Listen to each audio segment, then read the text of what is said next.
Hey guys, Cosmo here. Welcome back to some more Final Fantasy VIII Remastered. In the last video, we just did a whole bunch of stuff around Esther, finished up the Laguna Dream, and then we jumped onto Lunatic Pandora and did that whole thing. So now Squall and Irvine have taken Rinoa up to the lunar base. So we're getting ready to do that whole sequence.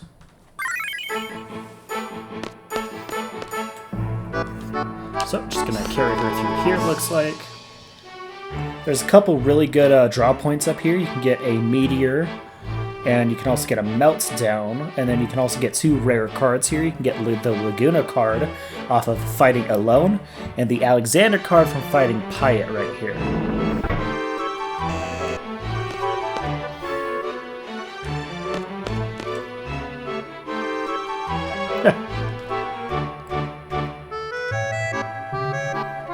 No, I'm not Cypher. What? Shut up. What? Cypher foils me? No way. Because that's their whole thing, is they're just opposites. Squall's Rinoa's Knight in Shining Armor, and Cypher's, the Sorceress's Knight in Shining Armor.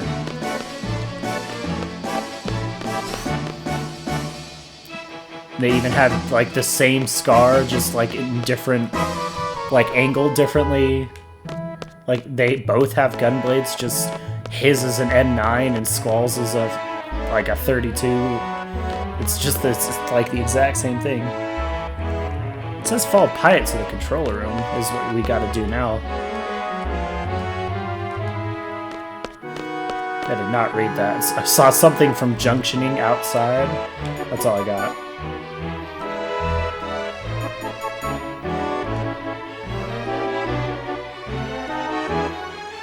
Oh, right, because you sealed her power with gravity, apparently.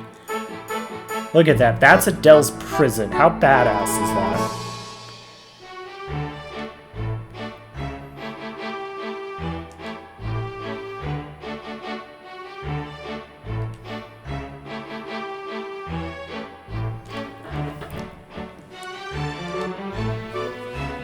But they can't just kill her for some reason.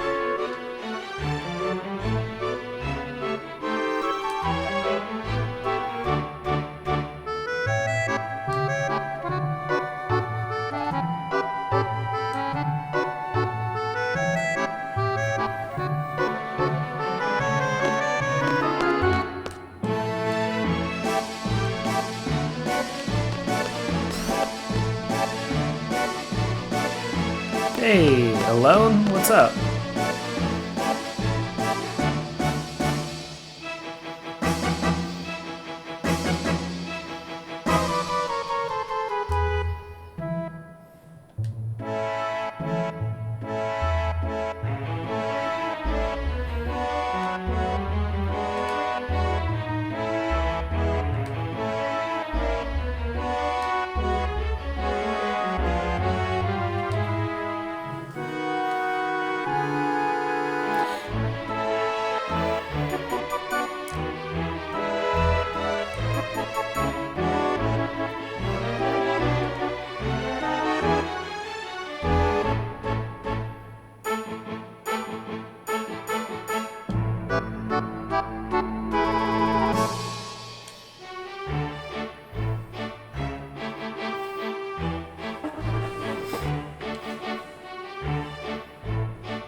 Get to know her while she's unconscious. Do it now.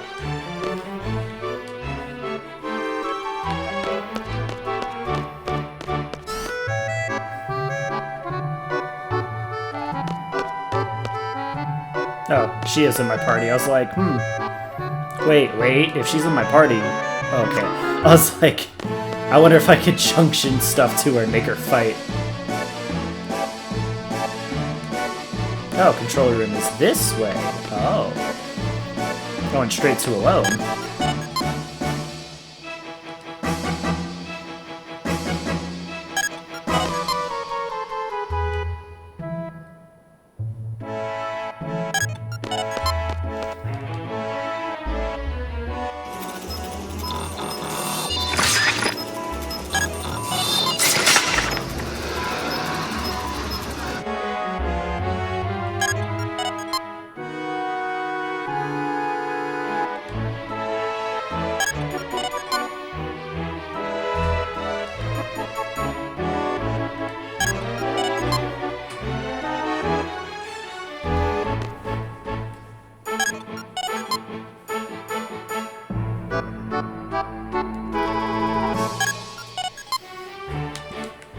So yeah, monsters come from the moon, and the Lunar Cry is when a bunch of monsters just drip off the moon like a teardrop or something, just crash onto the planet. And that's why there's monsters everywhere.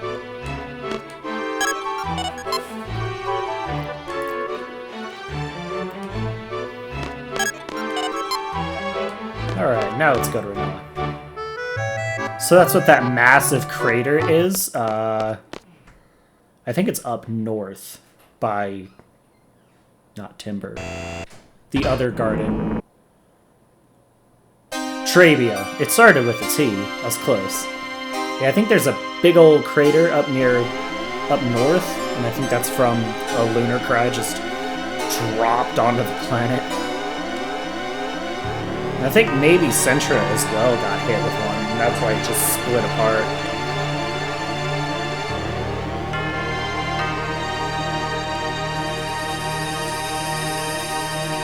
So this is the sorceress's theme, if you recognize it. So yeah, no, Rinoa's straight up possessed by the sorceress. And it just took a minute for... oh. It just took a minute for Ultimisha to, like, get control of her body or something. Are you okay, sir? Not okay.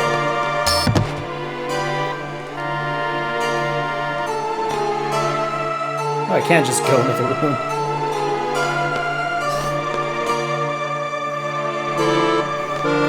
I wonder what happened.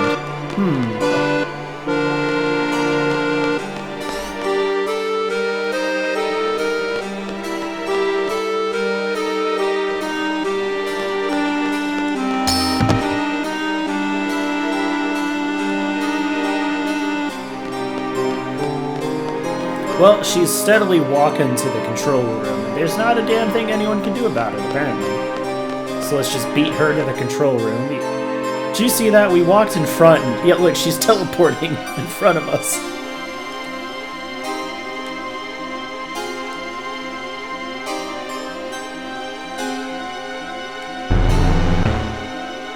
So yeah, just trying to free Adel. Because Adel's the strongest sorceress. Currently.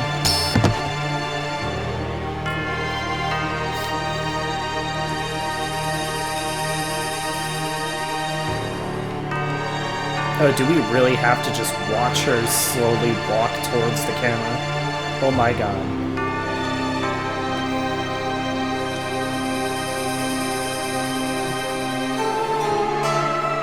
Okay, now we can walk.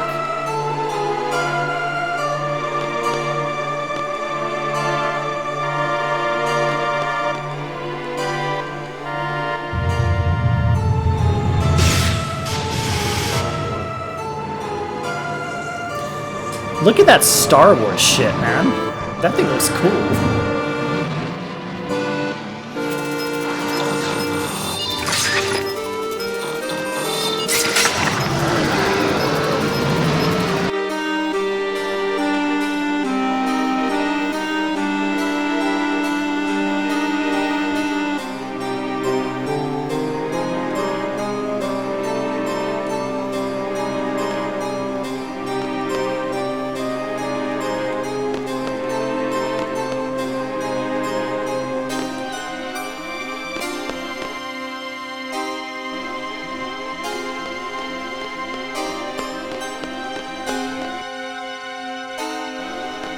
So yeah, not a very complicated process. You just open it up on the platform and then you go to the tomb and open her up and she's free.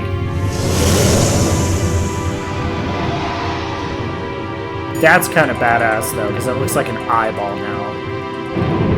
So that's why it's called the Lunar Cry, because it looks like an eye is moving. Yeah.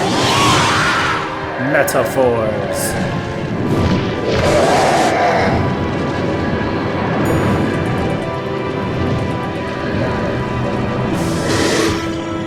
And that's why no matter how many monsters you kill out in the world, there's still a shit ton that form a literal ocean of monsters. It kind of looks like a pimple at this point.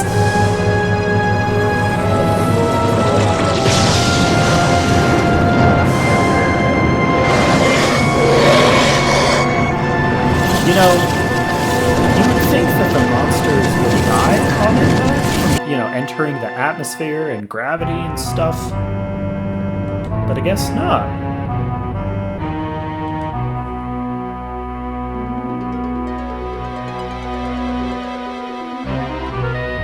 Hey, I know the world's ending, but like, have you seen Rinoa? So yeah, Lunatic Pandora just activated Lunar Cry. No, this is her room again. Oh, this music's dope.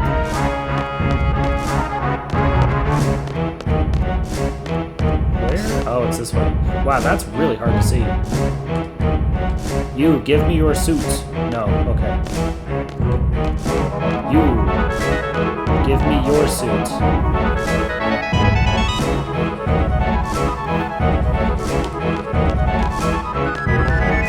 Aha, suit.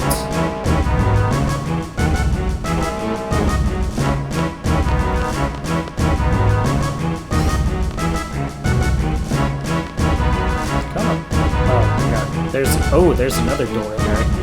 This is really hard to see. So yeah, now you just point it upwards and it'll eventually go to Rinoa.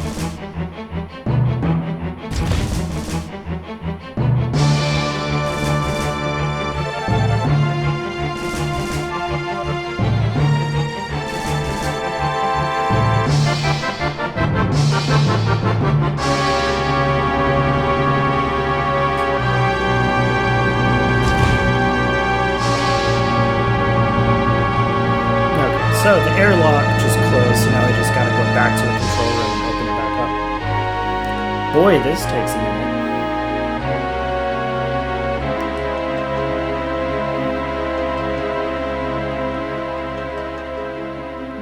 Yeah, everyone knows. It's the lady from the future.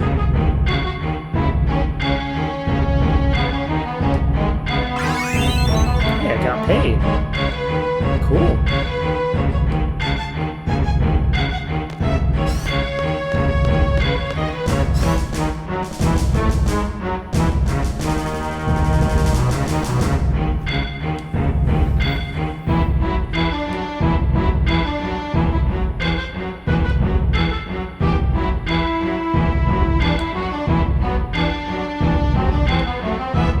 She just kidnaps him.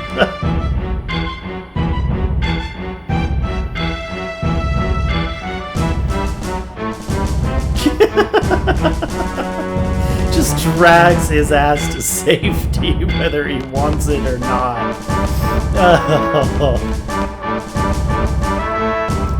So yeah, later you find out that the president is Laguna, so that makes that extra funny.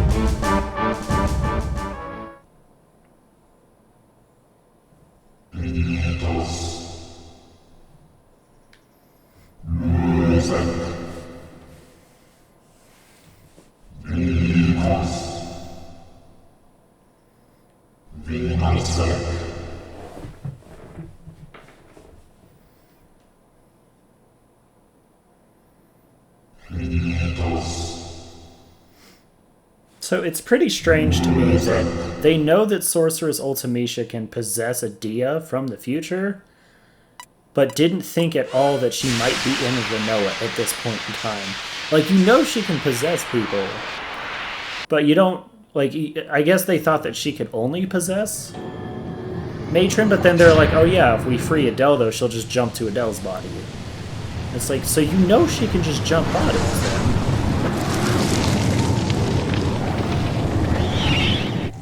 So yeah, pretty straightforward. So Lunatic Pandora activated the Lunar Cry to shoot Adel's prison into the earth, and then had Rinoa deactivate the seal so she could get out of the prison. So it's actually pretty kind of smart if you think about it. Like, they have the means of doing it. But at the same time, it's kind of dumb. Like, how lax is their security? You have a goddamn moon base, and all it takes is one button to frickin' free Adel?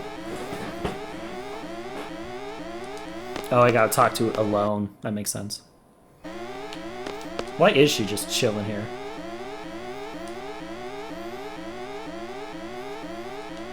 She's calling me. Where's my cell phone?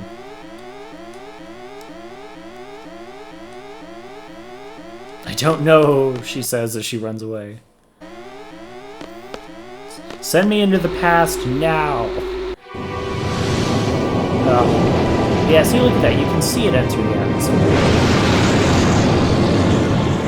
That's pretty dope. It looks like the moon is bleeding.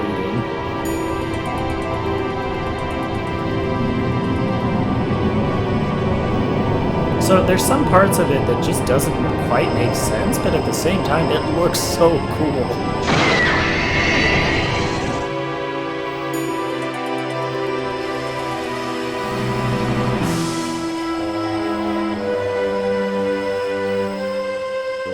Like, that's such a grand entrance for Sorceress Adel to come back. Reminds me of the moon, the boss that crawls out of the moon in Bloodborne. Ooh. So you're definitely gonna want to save here. Like, I don't care what else you do in this game. Because this next part actually kinda sucks to do. Oh. Well, I can't do my pod. I have to talk to Alone to do my pod. Yes! Let's do the most dramatic thing. I've never been in love before.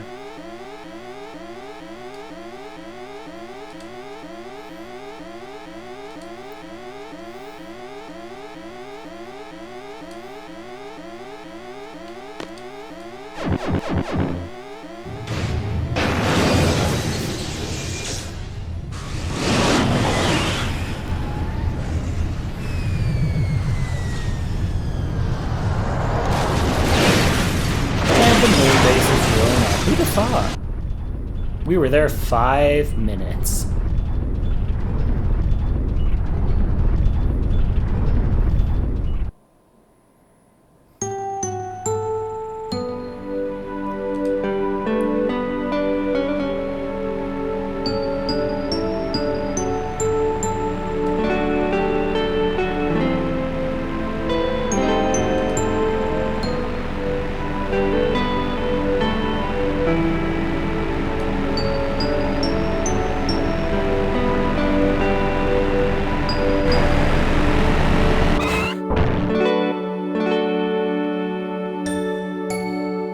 They'll be fine. They're just in prison.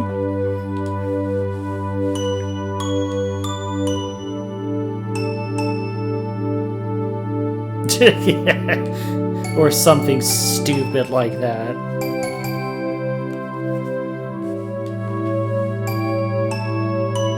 Love how Rinoa's like, I'll shoot you with my pinwheel. And everyone's like, I'll shoot you with my gun. Just shoves his ass back in there. That's goofy as hell. I love it.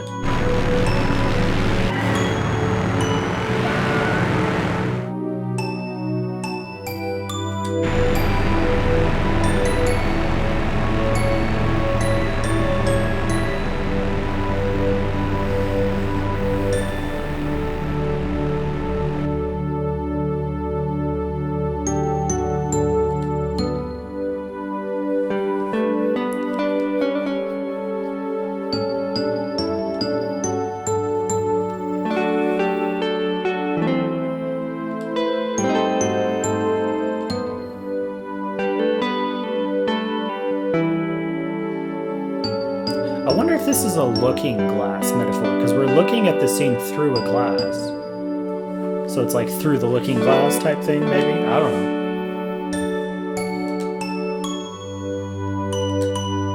She really likes him, so she wants his hoodies. Or in this video game, it's his jewelry. Oh.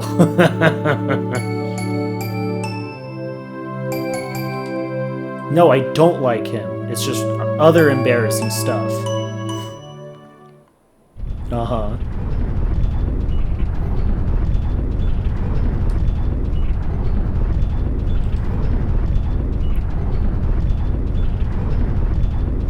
This is kinda dope, though. of using flashback to try to save her, but instead you just show her how much she loves you. Like, that's a good use of a flashback. Because, like, instead of it being just like, hey, here's backstory on this character that no one cares about, it's like, hey, look at all this dope stuff.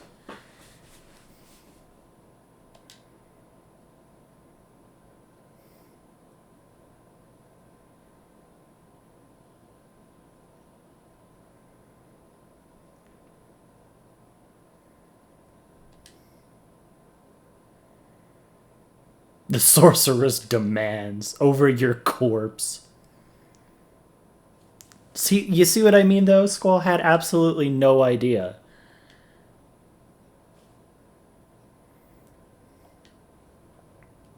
Oh, okay, that makes sense. So Lunatic Pandora was in the ocean.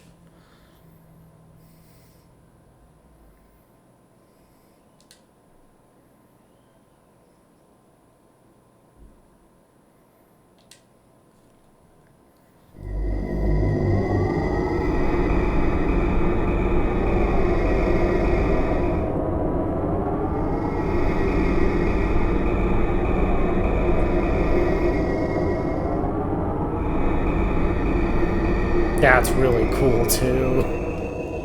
Because, like, time exists differently for her, so she can force Alone out. I don't know why, I think that's really cool. Just like, who the fuck's there? Get out! It's like, we're doing this now, looking at the past, while you're super far into the future. Like, I don't know, I think that's cool.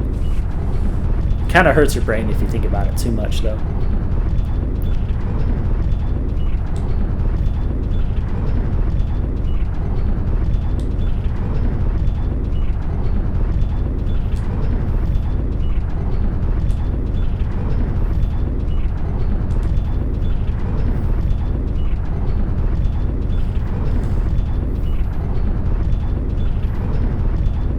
Talk to her, even though it won't help. What? I don't know if that's a translation error or what, but that was kind of goofy to read. Talk to her. Your voice doesn't matter, but your heart does. Oh.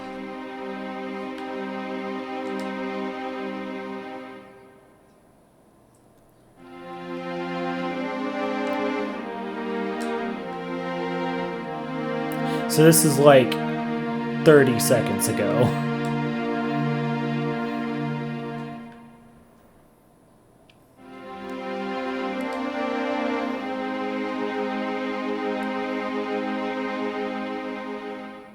Yeah, that is kind of horrifying. Because, like, you're in a spacesuit, so, like, unless something comes along and whacks you in the head, you're gonna die from dehydration. Well, actually, lack of oxygen first. Right, because there's no air in it. But just drifting aimlessly in the black.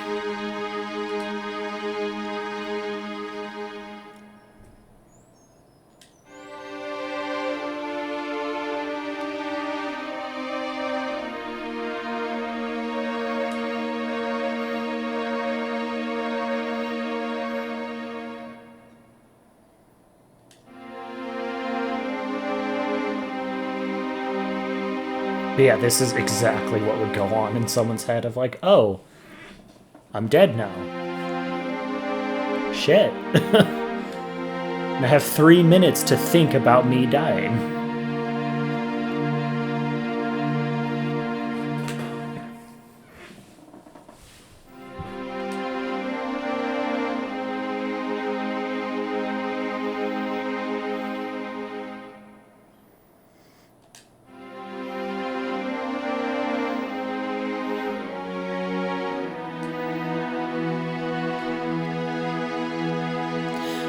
You know, I think that's another reason why I prefer this game over Final Fantasy VII. I know, shoot me for saying that. But in all honesty, like, it has bigger stakes to it, like more realistic stakes than 7. Because 7's like, oh no, the world's gonna end. Or, oh no, the meteor's gonna come and blow up the planet. You know what I mean? It's kind of things that, like, aren't, what's the word, tangible, I guess, kind of a thing. But, like, in this, people, like, their lives are being threatened, like, left and right. I mean, even the whole thing with Aerith, like, I get Aerith died in Final Fantasy VII, but it wasn't a stake, you know what I mean? It just happens. Sephiroth just stabbed her out of nowhere. It wasn't like, hey, if we go in this temple, we could die, so be careful. But, like, in this whole thing, it's like, oh shit, Rinoa's gonna die. Like, she's a terrorist. She could die at any point in time. Squall's putting his life on the line to be a terrorist. Like, there was the whole thing about Irvine shooting Matron to kill her. Like, it's very real things. There's this, you know, war between the two schools. There's so much, like, death going on all over the place. So, like, every single point in the game has, like, a very real stake of, like, if I fuck up, everyone's dead. Everyone I know is gonna get shot and murdered. I mean, the end doesn't quite make sense of, like, the whole time compression thing, but you can basically just chalk that up to the apocalypse happens. But, like, this right here, Squall's like, if I don't go out there right now, Rinoa's gonna die. And that's the only thing that actually matters. Like, Ultimecia, right now, it doesn't matter at all.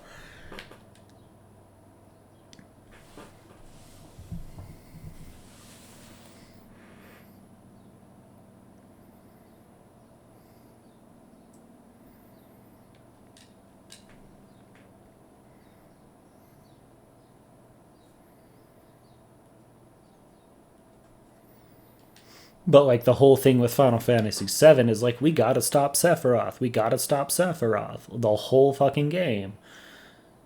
And that's all they ever focus about is Sephiroth and then his backstory and him trying to do the thing. And then, like, right at the end is Meteor. And I'm like, eh. But in this one, it's like, hey, we gotta go stop the president because he's starting a war. Oh, it was actually the sorceress started the war. Okay, well now we gotta stop her from launching nukes. Oh shit, she launched the nukes. Like, well now we gotta stop them from killing our hometown. Oh no, they fought our hometown. Like, every step of the way is like a very real thing. But in Final Fantasy VII, you're just kind of going place to place, looking at the aftermath that Sephiroth has done. You know, like, oh, look, he killed the snake. Darn. I guess. I don't know. Hey, look, she has life support now. She just had to turn it on.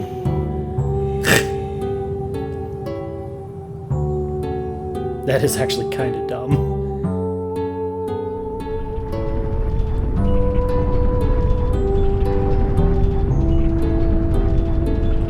What? She's in space. You didn't need my help at all.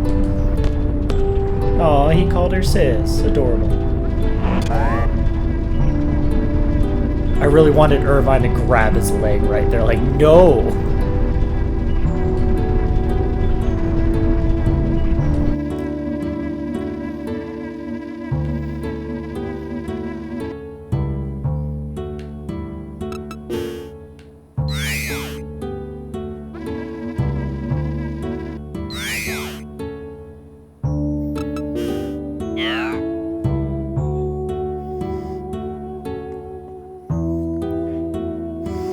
Alright, so for this part, you're just gonna want to hold forward, like, from the get-go. You have 1:30 to find her.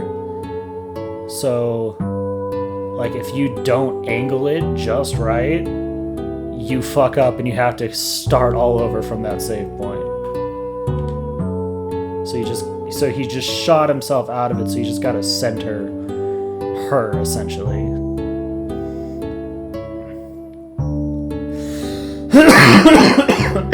Damn. Because, like, you can miss her very easily.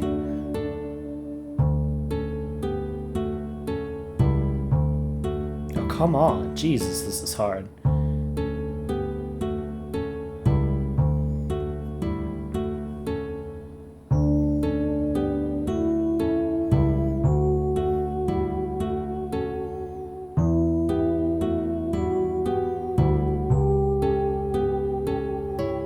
That looks to be about center to me, so now we just gotta go down.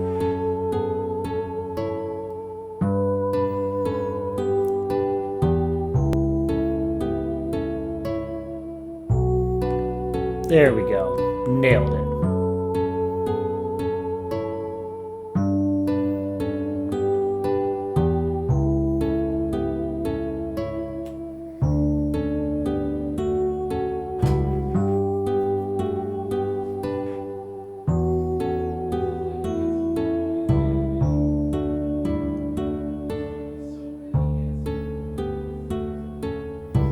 Also, you gotta think, like, what's Squall's plan here? Like, did he just want to die with Rinoa? Like, honestly? Because neither one of them have the oxygen for this. And he had absolutely no plan of making it back.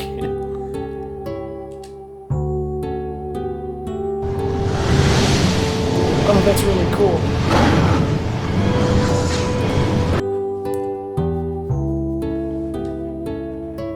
Yeah.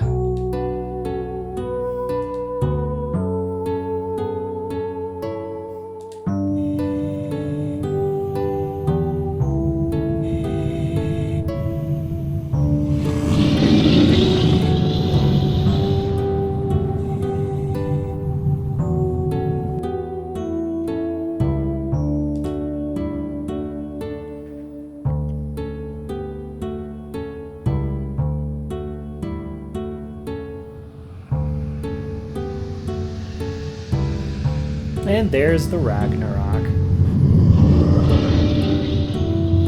One of the most obvious uses of Deus Ex Machina in a video game fucking ever.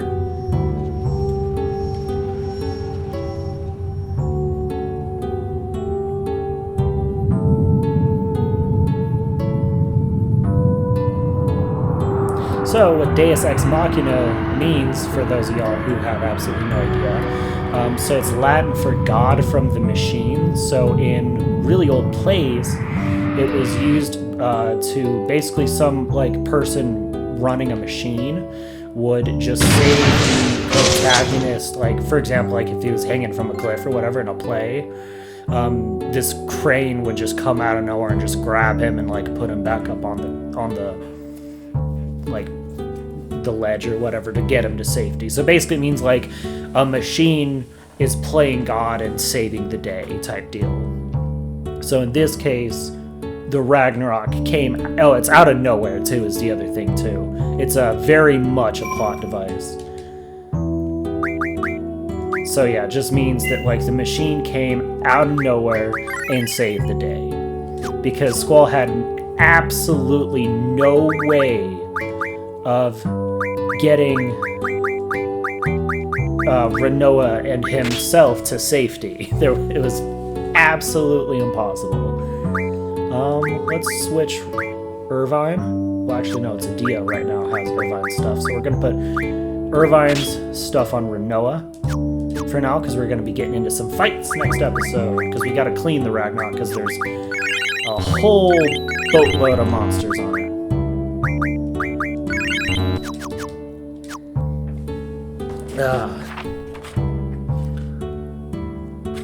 But yeah, that's we're gonna call that good for now. We gotta clean up the Ragnarok. We gotta fly it around, go back to the Earth. Couldn't think of the word Earth for a second. But anyways, if you guys like that episode and you want to see more, as always, hit that like and subscribe button, ring that bell for more notifications. Thank you guys so much for watching, and we'll see you next time.